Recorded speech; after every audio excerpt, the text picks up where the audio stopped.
It's one more time that we're honored to have Beverly Hutchman with us. Thank you. We're really honored.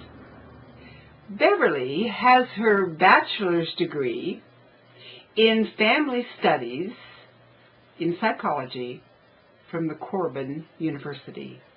Her master's degree in counseling from the Multnomah University. She is a member of the American Association of Christian Counselors. She is a member of Psychi, the International Honor Society in Psychology. We welcome Beverly Hutchman.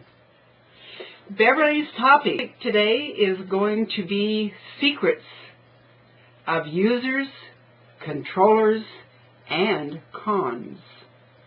Beverly, we really need this.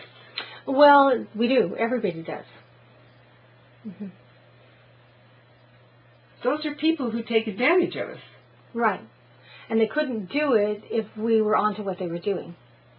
In other words, it's a system, a game. Mm-hmm. And you're going to teach us how they play it. Mm-hmm.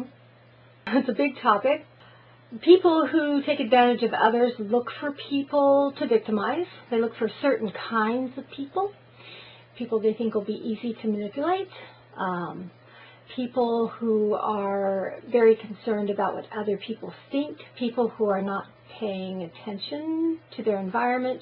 People who are insecure. People who think that they need someone to take care of them or need rescuing. That makes them vulnerable. Oh, yeah, because a con knows that. And so they come in and say, I want to take care of you. What about people who want to take care of everybody else? They, too, become victims because a con will look for that and go, I can get this person to do all kinds of stuff. Sure. So that lays out the pattern of who they're basically fishing for. Yes. Yes. It's kind of scary. That's kind of most of us. It is, especially because there's this myth, this kind of a modern lie, especially in America. It's pretty prevalent in Japan, too, where we are supposed to always be nice and civil and not be rude, so we can't be too direct or honest because we're afraid of hurting somebody's feelings or offending them, which gives a person who wants to take advantage of you the opportunity to do so because they know they'll look for people that are very polite and that try to follow those niceties, and they get away with all kinds of stuff. So we are not directly honest. We're not making waves, and then not making waves makes us vulnerable. Mm-hmm. And that's what they look for. Because they'll do things that cross our boundaries, and we won't say anything. We'll just, well, they probably didn't mean that. We'll make excuses for them. Oh, I can't say how I really feel because I'll hurt their feelings, or they'll think I'm rude. You see? How does that fall in examples in making us vulnerable? Explain each one of these things to Well, a person who wants to rape you can come up and approach you and offer to help you out. Like, let's say you're trying to carry some heavy thing into your house or something like that, and they've been watching you, and they're like, oh, that's a perfect opportunity. So they walk up, oh, let me help you with that. And you, instead of realizing, you could do it yourself, but you don't want to hurt their feelings, so you don't really want them to help you, but instead you let them do it because you want to be polite, and they carry it into your house, close the door behind you, and do what they want. That's just, there's a myriad of examples that could happen. So we should all pay attention here, seriously. Yes. Mm-hmm. If you look like you need help, like you're down and out, oh yeah, they'll get someone when they're down. It's like a chicken's pecking on the weak one then. Uh-huh. So they actually look for somebody that's down and out to victimize. Yes. People that are down and out need to be really careful. Well, sure, because they know you're weak. They're looking for the weak. Lions and predators always prey on the weak, right? Yeah. Especially if they don't have any support system, right? They don't have any family or friends hardly. They're alone. Maybe they have little kids, and that's something they can definitely use against a person, right? Yes, indeed. You've got your little kids, and you don't want them to be hurt, and you want to protect them, and that can be used all kinds of ways. So yeah, they're looking for people that are vulnerable. So being vulnerable in any way, and openly vulnerable, and they know it, is not a position where you usually get help. It's a position where you usually get victimized. The mathematical odds are greater than to be victimized and helped when you're vulnerable. I think so. And there are a lot of good people out there that help people that need help. But there's a whole lot of people on the take that are looking for that. They're looking for a way in. If someone's a widow, or something like that. Or maybe they're old. Somebody that's old, alone, young, or maybe alone. They could have a handicap, or there's just all kinds of things. So those are the kind of people they look for. Okay, if you seem nice, polite, and caring, because they're going to look for someone that cares about other people, that's going to want to help other people, which is a good thing. Unfortunately, a lot of really good people get taken advantage of, but they can exploit that. So they find your weakness. Or your vulnerability. Or your vulnerability. It might not be a weakness, it might be your strength, but to them it's a weakness. You see, they see that as weakness. So they see your humanitarian qualities and wanting to help as something that they can get something for nothing. Yeah. Right. And they can exploit that, so they go after it. They know you want to help people and you care about people. They might try to move into your house. I mean, seriously. Right. I have nowhere to live. I just for a little bit, or whatever. It could be all kinds of things. Could you loan me some money? Yeah. So the weak point that you have, or the vulnerability point that you have for humanity, or just ignorance that you have, or fear that you have, can be a way in as a hook to take advantage of you. Right. You can be naive. That can be your weakness or whatever it is. What they see as weakness. It's not really necessarily a weakness, but that's weakness to them. Yeah. So children, teenagers that are naive are easily victimized. Oh, yeah. Yeah. And women that are alone and not accustomed to taking care of themselves are easily victimized. And women that believe that someone's going to take care of them when they grow up. Right? That they're going to grow up and a man's going to come along and help them and take care of them. Oh, boy. So they're easily victimized. Because they place all their trust in somebody without the person earning the trust. They just give it away. Exactly. And they're taught not to be rude and doubt people and think bad things about people. Right? So they don't. They try to think best, and oh no, you know. And then when they start seeing things, they cover it up and they put it aside and make excuses. And the person probably knows darn well what they're doing, and they know this person's going to do what the victim. They know the victim's going to make excuses and cover up things, and and it works for them. So people that are ill, handicapped, old, anything that makes them vulnerable are naive, easy prey. Sheltered, sure. Easy prey. So now we know what users and con artists and controllers are looking for. Right. Can you teach us how to recognize them? What are we looking for? I want to mention, too, that they're looking for people that aren't paying attention. I just need to say that before we move on, because they're looking for people that don't look people in the eye and that aren't paying attention. And so we just need to throw that in there. And how can we recognize them? There's a lot of ways we can recognize them. First of all, in the beginning, a lot of times it's like a fairy tale. It's really wonderful. Not always. Some people are just jerks right away, and victims let them do it. But there are those that are very good at it, that come along and, I love you. I want to take care of you, right? I want to meet all your needs. And often they give more than you ever ask for and too much too fast. They'll give you tons of gifts and things. They'll call on the phone too much. They'll invite themselves over. They will get into your life fast. They'll get into your business, you see, and get involved in all kinds of stuff. So that you're in over your head. They get into your projects, your money, or whatever they can. Mm-hmm. And so that's something we need to look out for when it's too much, too fast. And we let them? Well, yeah, because we think, oh my goodness, finally the person that's supposed to come along and help me is here. Or whatever. Or maybe it's just such a relief to have someone care. We all want love, right? Right. And so, the lonely.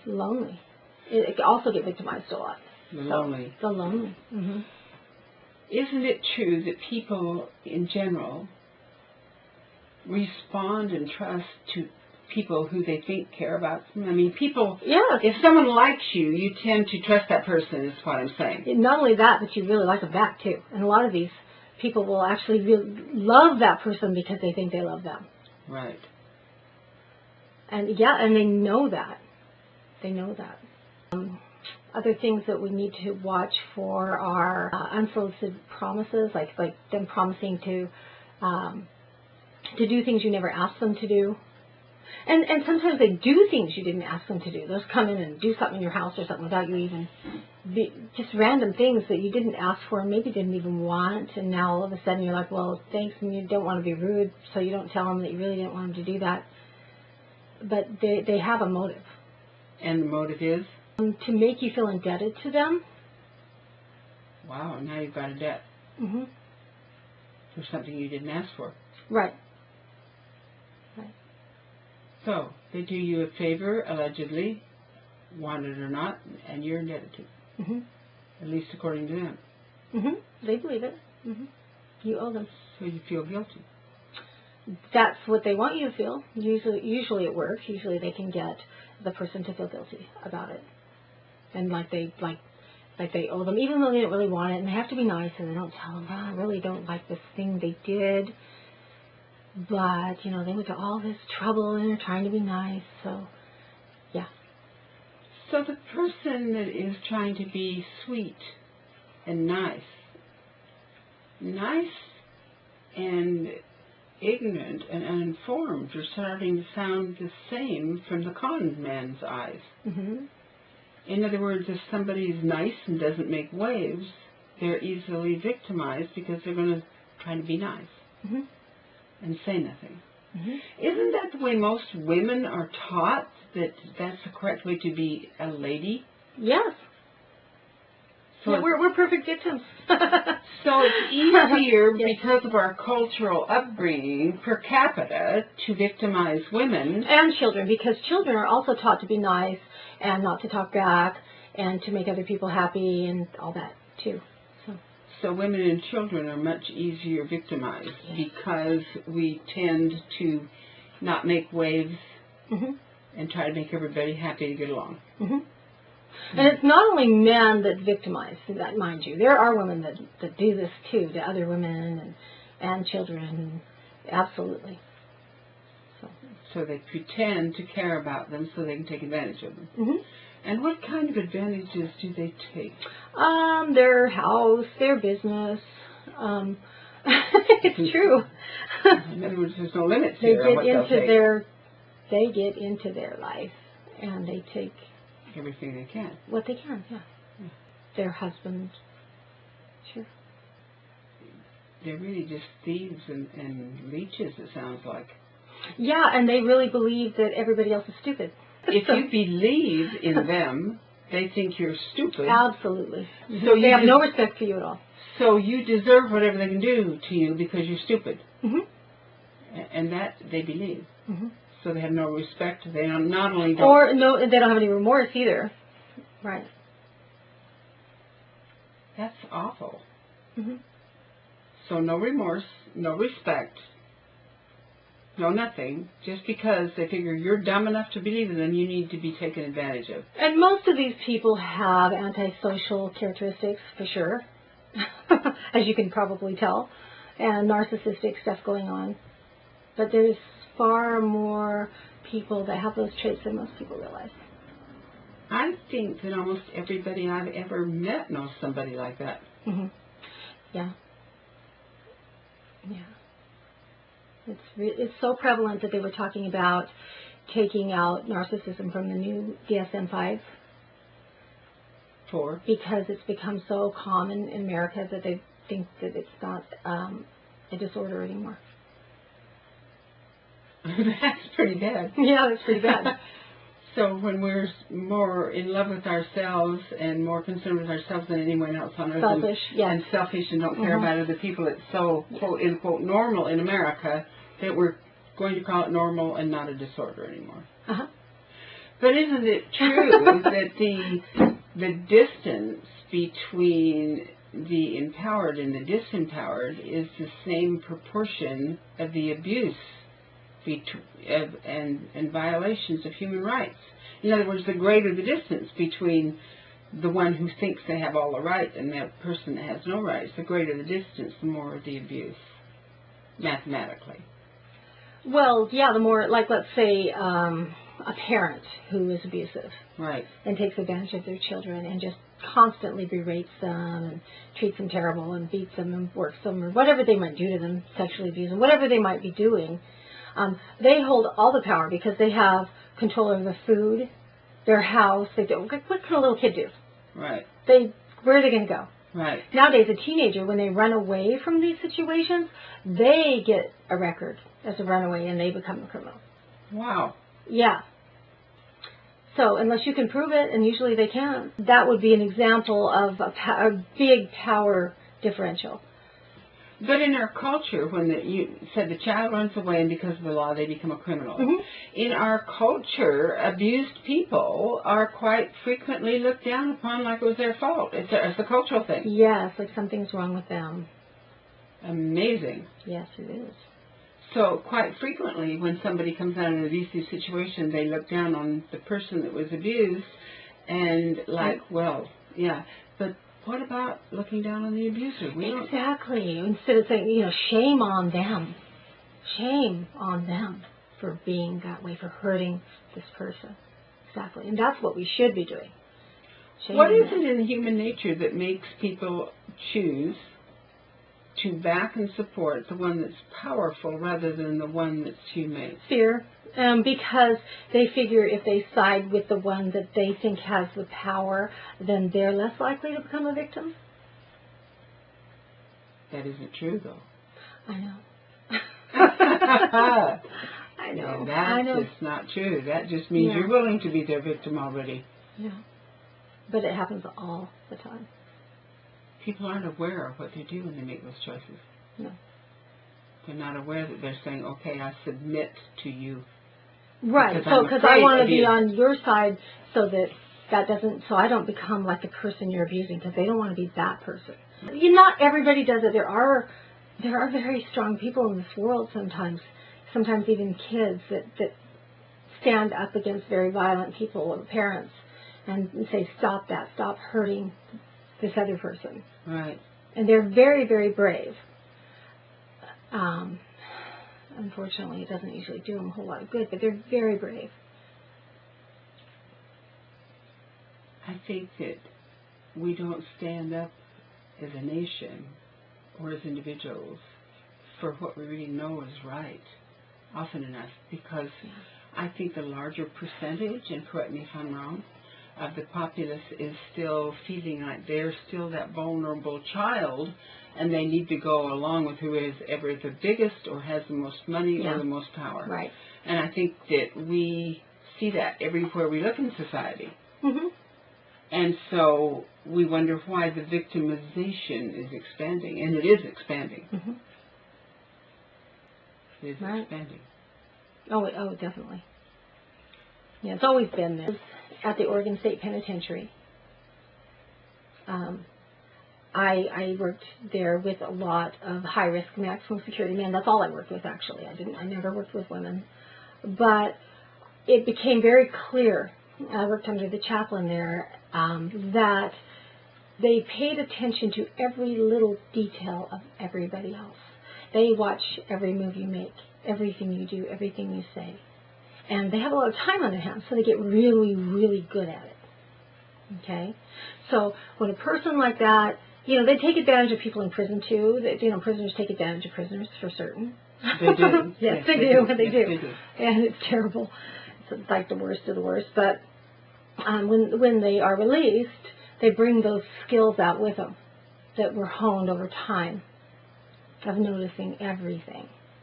They notice more about us than we notice about ourselves. And they are looking for victims. They're looking for those weaknesses. So, and those weaknesses can be anything from self-consciousness to pride. So it can go to one extreme or the other. Well, sure. Someone that's extremely proud, they can use that against them. And Oh, someone yeah. who's self-conscious, they can use that against them. Yes. Yes.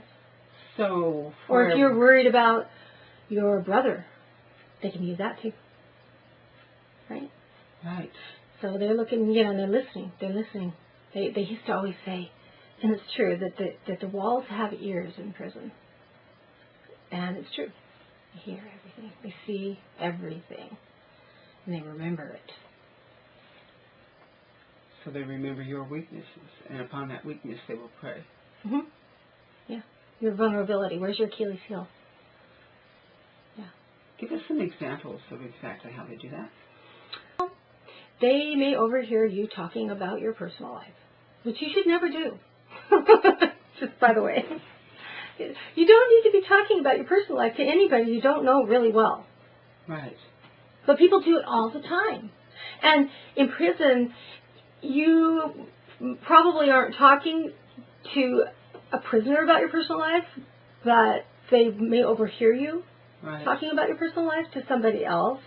And so they may, you know, overhear, oh, this person has a really nice car. Oh, they're going on vacation on these dates. And they're still in prison, but somehow when you go on vacation, you know, a robbery takes place. You see? Exactly. Because they have connections outside of Oh, prison. yeah. And plenty of access to the phone. Well, if the connection's outside, it depends. But usually, yeah, they do have access to the phone. Well, it's interesting, though. If a robbery takes place, they have to have connections on the outside because they're in prison. Yeah, but they write letters like all the time. All the time. And they have visitors. All the time. Yeah. So that's their connection on the outside. And not all of them have visitors all the time, but there's definitely a lot of writing going on. And people, you talk to people in prison, they talk to people in prison, they have their cellie, that's what they call their cellie, their cellmate. So their cellie gets out, right? And they know each other well, and they talk to other people on the outside, and it's amazing. There's just a ton of communication that goes on through those walls. So you might as well be a specimen in a petri dish. Well, yeah, if you're foolish enough to talk about your life, yeah. And you should never do that. No. But, you know, we're talking about these people are the best of the best. They really are. No, they're the best. But on the outside, truly, we shouldn't be doing that either. Why are we talking about our personal life to people we don't know? Why, yes, why are we giving them information that is none of their business? Right. Somebody we barely know talking about whatever it is that we're worried about. For someone who's looking, they know, they're like, oh, this one might work out good, right? Yeah. And there are people who are looking. And we don't think that way because that's criminal thinking. We don't think that way, but they do. How does the criminal, the con and the controller, bait their victim? How do they, you're telling us how they find out about them, but how do they suck them in? What are some of the methods they use? We talked about some of that, where they will be super charming and buy them a whole bunch of presents. Right. And move real fast and get all involved in their life and act like their savior. There's other ways, you know, they'll try to act like a victim when they need help and they want you to come rescue them too, right? That's another way they can bait you. Especially if you're a caring person. Yeah. But there's ways that they kind of test the waters to see how pliable you are. And this is way more common than I imagined. I just couldn't believe it when I found out that this is common. But they will try to get you to change your mind about something. Here, have a soda. Oh, I really don't want a soda. Oh, come on, have a soda. And if you take it right away, they're like, You're easy then to make you change your mind. Yeah. And they'll get you to change to change your no. And they won't respect your no. They'll keep running over your nose. And so even if it takes them a long time to change your no, if they can change it, they know they can change it. Yeah, and sometimes they'll pick a really strong person because it's a challenge. They consider it weakness, but don't think that only people that aren't strong get victimized. Because some very, very strong people do. So, and it can be a challenge. It almost feels like you're saying that don't trust until you've known someone really, really well. Yeah. Because this is so common. Yeah. That giving away trust is giving people Foolish. the benefit of the doubt is foolish and dangerous. Right. Trust should be earned by a lifetime or a pattern of continual record of positive behavior. Yes, and studies show that it takes at least a minimum of 3 months to see someone's patterns. A minimum for you to start seeing those patterns. And in any courtship or new relationship where a person's, like, oh, we're buddy-buddy or whatever it is, the person puts their best foot forward, right? Yeah. You don't have to be a con artist to do that. That's just the way it is. That's what people do. That person, how wonderful they are, how good they are, and how it is to be around them, that's as good as it gets. In other words, they're being so nice they can't maintain it, is what you're saying. Right, because then you start seeing the patterns and the flaws, and like I said, it takes at least 3 months, but in about 3 months' time you're going to really know, okay, this person is this way, and this way, and can I live with that or not, and that kind of thing. But at least 3 months. So seriously, a person, you shouldn't be making any decisions about someone you want to invest with or really commit yourself to someone until you've had a chance to know them for at least 3 months. I would go longer than that because that's the minimum. Yeah. So you should. That doesn't mean you can't help them out or care about them or whatever, but you just... But don't be banking on it. And you protect yourself. You don't leave yourself wide open. You don't give them your bank card or when I say your house don't be banking on it, what I'm saying, when don't be banking on it, don't be making a commitment for life and think you're in love. Don't be opening your home and your heart. Right. Don't be leaving your children in their care. Yes. And don't be giving them your credit card number your car keys. Or your car keys and your house keys. Yeah. And don't decide that they're your very best friend ever. It's too soon. Because it's too soon. You might really like that person, but, that's okay. It still takes time.